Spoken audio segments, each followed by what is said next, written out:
welcome. Let us enjoy this equation. Now, the first thing I'm going to do is, since this is log base 2 and log base 2, I will not be in problem if I just say 1 over 16 raised to power 2m plus 3 equal to 8 raised to power 5m plus 1 over 3.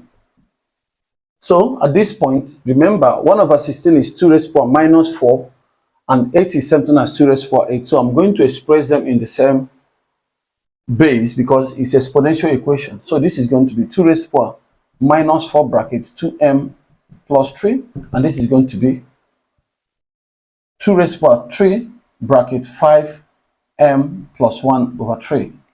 So 3 will cancel this 3, and I'm going to equate their powers since they have the same base on the two sides of the equation, and that's going to have minus 8m minus 12 is equal to 5m plus 1, and this is going to be minus 8m minus 5m is equal to 1 plus 12, and this is going to be minus 13m is equal to 13. So m is equal to minus 1.